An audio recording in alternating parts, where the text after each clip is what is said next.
Mas é isso mesmo? É isso que eu creio. Tu és o Cristo, o Filho do Deus vivo.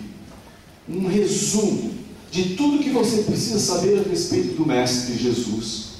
E tudo que você precisa saber sobre a igreja está aí. Eu não sei se você sabe o significado dessas duas palavras, Jesus, Cristo.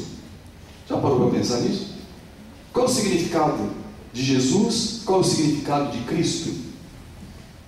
Jesus é a forma grega do termo hebraico Josué, que significa Yahvé, o Senhor salva. Então Jesus quer dizer o Senhor salva. Era um nome comum nos dias de Jesus, Senhor Jesus. Tanto é que para diferenciar Jesus dos outros, ele foi chamado de Jesus de Nazaré. Jesus era um nome comum, era um nome usado pelas pessoas. No Cântico de Maria temos uma palavra de gratidão que dizia: meu espírito se alegra em Deus, o quê? Meu Salvador, não é?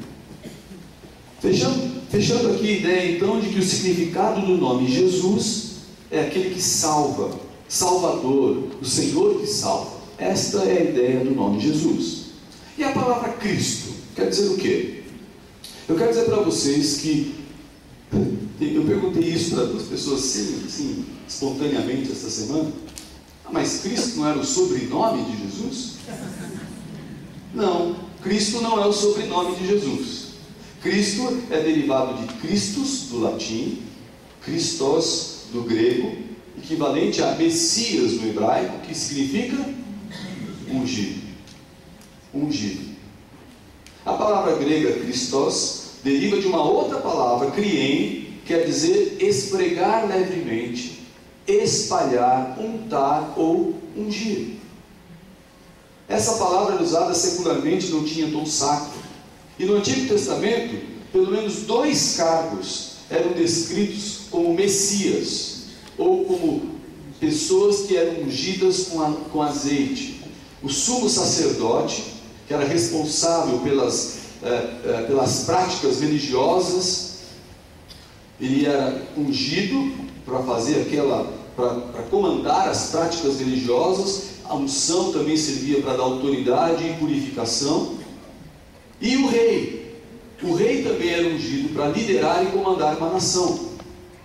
Então, unção esteve sempre associado à transferência de autoridade, transferência de honra, transferência de poder. Então, quando se pensa em unção, estamos pensando em transferir para aquela pessoa que foi ungida autoridade, poder e honra. A unção outorgava à pessoa ungida a posição e o poder de direito de exercê-lo. E nos 2 casos, tanto para o rei como para o sumo sacerdote, fora o caráter jurídico da ação, ao se ungir, se conferia então ao cargo também a responsabilidade da representação diante de Deus. Então a pessoa recebia poder e autoridade, mas no caso desses 2, tanto do sumo sacerdote como do rei, também a autoridade diante de representar aquelas pessoas diante de Deus.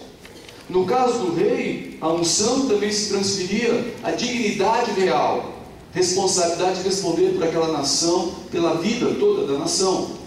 E aí você vai para Israel e você vai pensar que Israel sempre pensava num Messias ou num ungido. Messias, lembrando que Messias quer dizer ungido, não é? Israel sempre pensava num ungido que traria libertação. Israel pensava num ungido que ia trazer uma mudança radical na vida das pessoas, comandaria a vitória sobre os inimigos, estabeleceria um tempo de paz, de prosperidade. E o que o povo de Israel pensava a respeito do Messias ou do ungido era muito pequeno, muito limitado.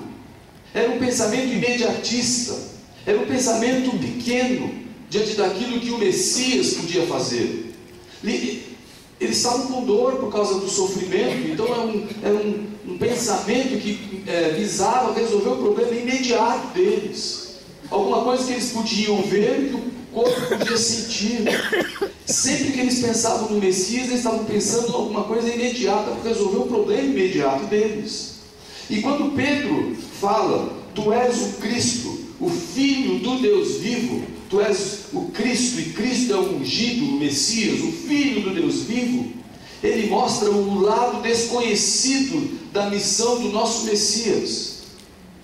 Quando ele fala, tu és o Cristo, ele acaba de afirmar, num repente de lucidez espiritual e de ação do Espírito Santo de Deus, tudo aquilo que Jesus era e tudo aquilo que a igreja seria. E você diz, como?